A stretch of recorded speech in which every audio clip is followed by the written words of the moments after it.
Yeah, one of the biggest questions coming up all the time is which the direction of silver, which way we got to sail, which way is the wind blowing. And, I think for this year, it's definitely going to hit some kind of crazy numbers. It's going to go over 40. It's like, but I've been saying this.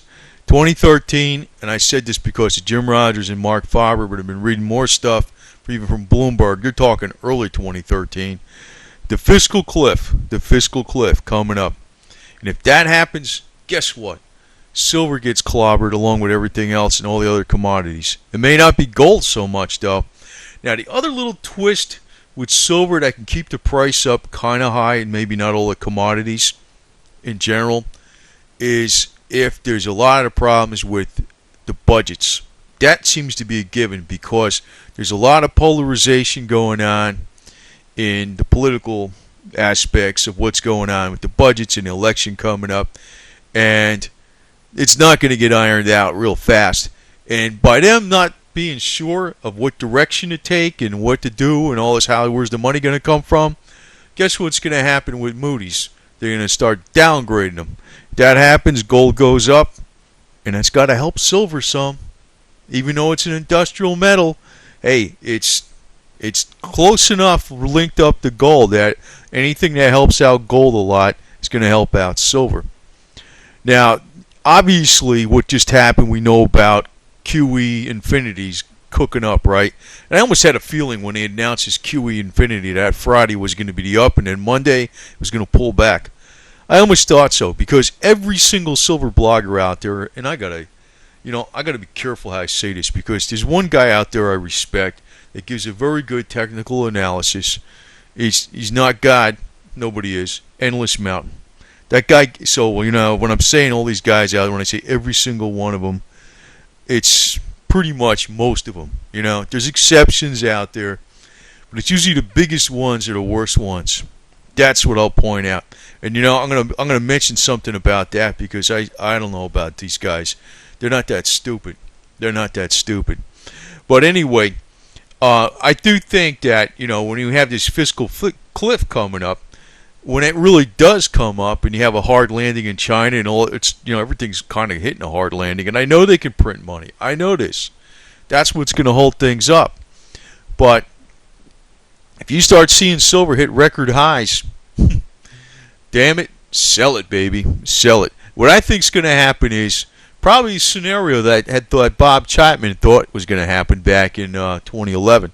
When it finally does break through 50 clearly, it's going to blast through it, and it's going to have like a $10 to $15 jump, maybe even more. Then it's going to pull back. And, if you look at a lot, it's not a guarantee. I mean, I'm not saying it's a guarantee, but if you look at a lot of times when, say, a currency goes to parity with the dollar, it doesn't just go to parity. It goes to parity, and then it blows through that level.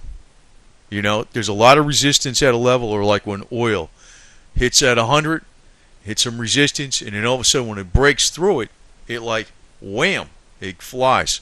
So just like with silver, if you see silver go over 50 and close over 50 in dollars, it's probably going to fly after that. There's nothing going to be holding it back until something catastrophic happens in the economy and you got the fiscal cliff or whatever the hell you're talking about. Something's going to come up. Something's going to come back, come out of the woodwork. And what's going on even now, if you're looking at like the pullback today a little bit, now palladium's pulling back. I'm really bullish on palladium. I'm saying that one's going to really cook, even though it's doing bad today. People won't see this until, it happens a couple years later. But you're seeing a pullback today, especially like in oil too. It's because of problems in the euro. Hell, you know what? That's just how it is. No matter what, if these commodities start going up like crazy, and you're still having all kinds of problems in the economy, or problems in the euro, or something like that, or there's a budget problem or something, or a default in a nation, guess what? It pulls back. Now, when you have a problem where the U.S. dollar, there's a problem with the budgets in the U.S. dollar. See, that's been the safety valve. In other words, problems in the euro, they run to the dollar. It's stupid thing to do, but it's not stupid if everybody's doing it because you want to jump in on a wave, right? But if there's problems with the U.S., then gold is going to fly, and that's going to help out silver. Now, what's going to help out silver and commodities is when oil flies, and that's going to have to be due to nothing to do with the economy. It's going to have everything in the world to do with war in the Middle East, and it's like I have no idea when that event's going to come up. I know I posted something about Yom Kippur, possibly a war at that time, because of one analyst, Steve, I forgot the last name, but he was a former assistant secretary of state for a number of years under another number of administrations. He's speculating that he thinks it's very likely. I don't know. I posted that because I figured his credentials are a lot better.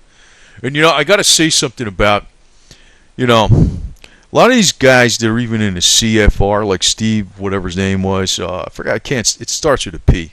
I don't have the name in front of me. But a lot of these guys, like in the CFR, they're not all bad. They're not all bad. It's like, you remember Matt Simmons talking about BP and being very outspoken about the charade BP was putting out during the Gulf oil spill crisis, whatever. Hey, I think he was murdered, right? You know, he had a heart attack in a hot tub. Yeah, he was talking a lot of stuff, right? CFR, total insider, Council on Foreign Relations. That's why, you know, I don't necessarily go totally against the elite. You know, it's like, you know, if I had a chance encounter to, I'm kind of going off subject here, but you know, sometimes people don't read me very well. But you know, if I had a chance encounter to go meet a Rothschild or some crap like that, I wouldn't be putting in his face, yeah, you killed all these people and your families did this for the last 100 years. I'd be saying, hey, how about you just let all his peasants freaking grow some damn industrial hemp and medicinal marijuana oil? I mean, what's the big deal about that? You think we were going to end the world by doing this shit? I mean, really? Why don't you just run it? The guys are always going to come up with a scam anyway. They're always going to come up with a scam. I'd put it right to them. I'd ask them, hey, what's the problem in doing that? I mean, I'm not going to try to freaking throw daggers at the guy like a lot of these alternative people do. I mean, they get an opportunity to talk to some of these people, I talk to them. I try to wheel and deal with them, see what I can get out of it. You know, I'm not going to freaking try to stab them. That's the way I look at it. I mean, if I was going to try to stab them, I'd stab them. I really would. I mean, I wouldn't go up there and say, oh, you're a freaking Bilderberger. Man, I'd just chop them up in a million pieces and throw them in a freaking damn swamp. You know what I mean? It's a bunch of bullshit. So, I mean, if you're going to freaking do something, do something. If you're not going to do something, kiss their ass and see what the hell you can get out of them. That's the way I look at it. So, you know, so that's why I get aggravated with some of these alternative media. And I know all these guys up in the elite, they're not all bad. They're not all bad. You know, it's like, you know, you don't have to always have an us against them mentality. There's not all 100% agreement amongst the elite. They're freaking shrewd and tricky as all hell. I know that. But you know what? Just freaking play the game. Just play the game. You know? I think two things that would solve all this economic crap and all this silver is first, industrial hemp. Food problems, protein problems, green earth, fuel, essential fatty acids, plastics, recyclability, you know, cleaning up the air. Industrial hemp solves it.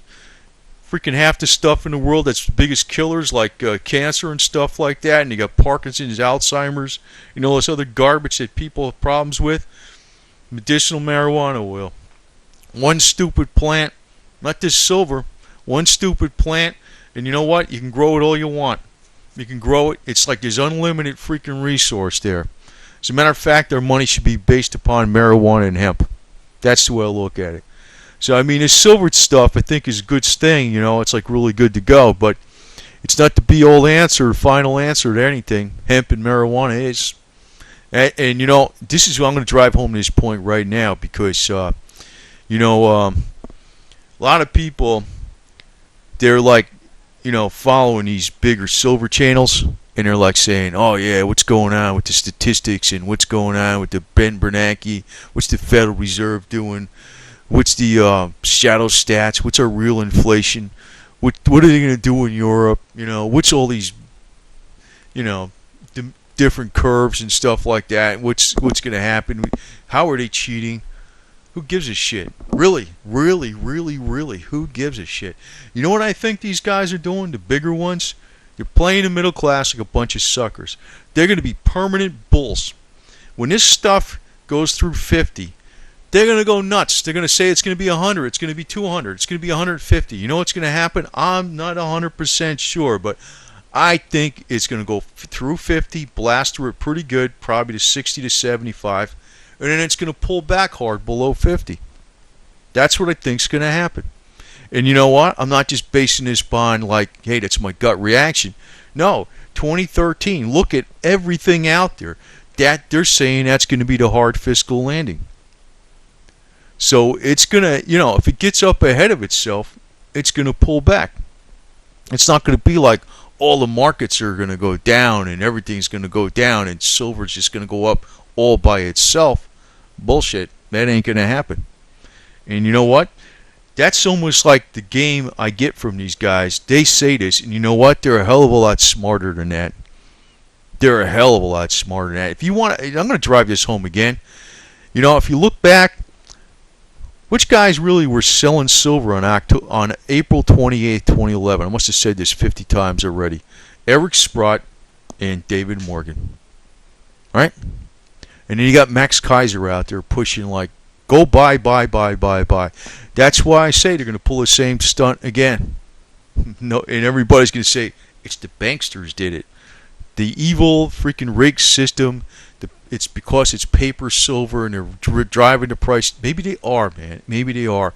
But I don't think that game can be rigged that super long. As long as it is. What I think goes on is the paper markets get driven up too hard, then down too hard. It's the volatility. You see? In other words, when silver hit 47, it was actually up too high. I mean, I like to believe it should be 100 or more too. I do. But it was up too high. That's what I'm getting at. That's why I think maybe unconsciously or consciously a lot of these top end, silver bloggers or whatever the hell it is, these guys are working for, the devils in the silver community too, because they're out there. Where I see what's going to happen? The guys that are going to get ripped off in silver and gold eventually is going to be the middle class. Not the guys right now, because like I said, back even a couple months ago, I was saying if somebody didn't know what to do with their money and they had all this money to invest, I'd say put half of it in gold and silver. Now I said this back in July and August. Can't go wrong at the 26 or 27, and gold was down to like 1,600. You can't go wrong there, below 1,600. I said you couldn't go wrong. Maybe for a little while, but you're going to win in less than a year. And that was right. Now, I think what's going to come up next is you're going to get a hell of a big jump in these metals. A lot of people are predicting that, but I'm saying it's good because it's going to have to come about real soon, because 2013 is going to see some rotten crash in the markets. And, it's kind of weird that, Mark Faber's talking about this big, horrendous crash. And you know what? The Federal Reserve is out of bullets, man. They're out of bullets. So they're going to try to print more money. But, in reality, it is kind of coming down to gold and silver is going to be your best safety. But, it's like to move in and out and time the market, I think it can be done, and I'm going to try to do it very cautiously. So, and I want to point out something else to drive this point home again about palladium. It's having a bad day today, right? And I know people it's like instant reaction. What happened today? What happened this week? What happened last month? But you know what? This stuff, it was a couple $100, a few years ago. It was under $200. In 2008, it was like 175 or 170. It's still up 4 times from that level. That's still a big jump. It's still up for four times, and it really was up about 5 times, almost 5 times. So when it was like 850, 870. So this metal is just too damn rare, and it's gonna play out eventually. And the way I'll say it's gonna play out is when we have a major conflict in the Middle East.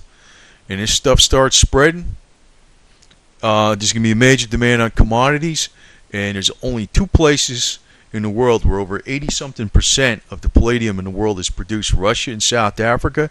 You screw with any of the supply coming out of there, or Russia says, screw you, West, we need this for our military or whatever it is, or our industry, or screw you, West, we're only going to sell palladium to the Chinese. They might do that, right? Well, guess what? Then what's going to happen to the price of palladium? It's going to go right through the roof. You know, I always found it interesting. If these guys had any brains, you know, I know Kid Dynamite calls this Silver Blog Mafia. They calls them, because basically they're a bunch of shills in a lot of ways. And I want to leave some out. I left Endless Mountain out. He's one is out. I'm not talking about him, you know. But it's usually the bigger guys, you know, SGT and all that kind of garbage. These guys, it's like if they really wanted to play the middle class and pump something up, it would be palladium. Palladium. Crap, you can pump this metal up easy as all hell. You got inside of it, you know, when they had in 2011, they had 8.5 million ounces supply total. 8.5 million, not billion, million. In the whole world. In the whole world. If you had, and over 95% of that gets consumed in industry. Catalytic converters, dentistry, electronics, you name it. Some of it's jewelry, very little of it's jewelry in case of palladium, right? And nobody, you know, if you had, God, I mean, you would think 1 million people in the world bought 1 ounce in the whole world out of 7 billion people. If you had, you know, a few 100,000 people buy an ounce in the United States, a few 100,000 people buy it in Europe, and then you got out of the rest of the world, 400,000 people bought it in just that year. It would drive the prices way the hell up.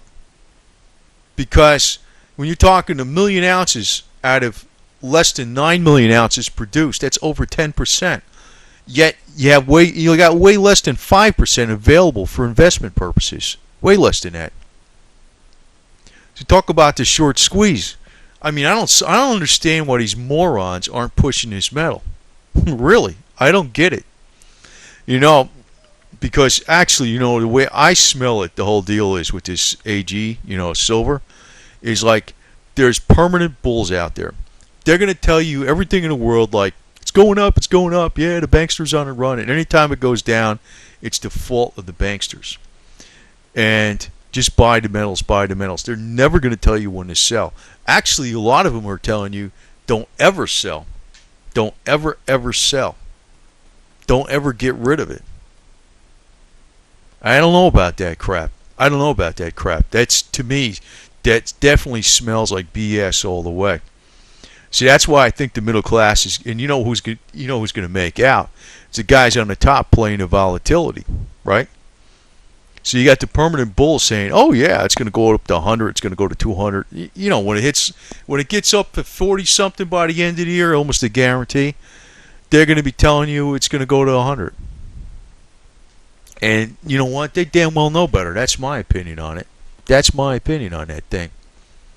So I don't know. I mean, you know, and this is the way I look at it. If you're going to sell some, go buy something hard acid with it. You know, I mean, if this stupid silver got up to like, you know, $800 an ounce in real dollars, you know, and he's, you know, I hear this crap like you could take a roll of, you know, silver and you could buy yourself a car. Crap, I'd buy a new Harley with that damn thing with a 105-inch motor in it. I would. I mean, freaking one roll. Here you go. I mean, right now, if I go walk in here and I say, here's a roll of silver, you know, they might give me a custom seat, right?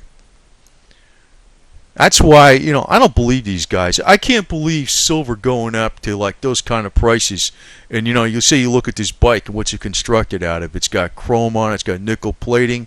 It's got, you know, steel chain, moly steel throughout it and stuff like that. The rubber tires are made from oil. Vinyl's made from oil. You think this bike would go up in price too? Silver's going to go up all by itself. That's why sometimes I wonder why these people are paying attention to these snake oil bastards. They are bad news. They're bad news. And I want to leave Endless Mountain out of it again. Definitely. If you ever want to look at some good technical analysis, I mean, I don't really care about technical analysis too much, but if you want to look at some good technical analysis, he's giving you some straight scoop. I pretty much do this in my head with the technical analysis, but I also got to judge the personality and the mood. And, you know, it's like I've been right. I've been playing a game in my head, and I haven't been actually moving money in and out, but I've been playing a game in my head. I've been realizing I've been more right than wrong. And I've been playing very conservative, though, not moving in and out. So what I think is going to come up, though, I think silver's going to hit some really good highs. It's going to be way over 40 by the end of the year. And it's probably going to continue. I personally think it's going to blast right through 50, no problem. But then it's going to have a hard-ass pullback. But we're not going to see 26 no more. That's done with. That's not going to happen. But the thing is, you want to sell silver when that asset class is getting ahead of other asset classes. And personally, I would sell silver if it got up to some crazy amount. And if I didn't know what to do with it, I mean, I don't know. I just might buy a few motorcycles. I don't know. Just put them on the side, put them under like in the garage. You know, store them away. Maybe the stupid things go up in value, especially if I got a good deal. Because nobody's thinking of that. You know, maybe that's what I would do. So, but, you know, these guys are always pushing like silver's going to be your Nirvana. It's going to be the permanent manna from heaven. It's always going to be there like having super wealth. You know, it's always going to retain its stellar wealth. I think it's always retained some wealth. It never goes to zero. But no. You know what I think is going to really be the Nirvana that's going to save the human race? It's hemp. Hemp and marijuana. I'm not talking smoking weed like the hippies. I'm talking about, you know, and you can smoke it. I don't give a shit. I mean, some people smoke weed here and there. I don't even think people smoke weed here and there and they don't do it to excess. That hurts them. But, you know, that's illegal. But I don't do that. But medicinal marijuana is going to save the world, and industrial hemp. That's the Nirvana that's going to save the world, not silver. Silver is good. I don't know. The way I look at it, silver goes up real lot, and I don't know what the hell to do with the money. I'll buy a bunch of motorcycles. That's what I'll do.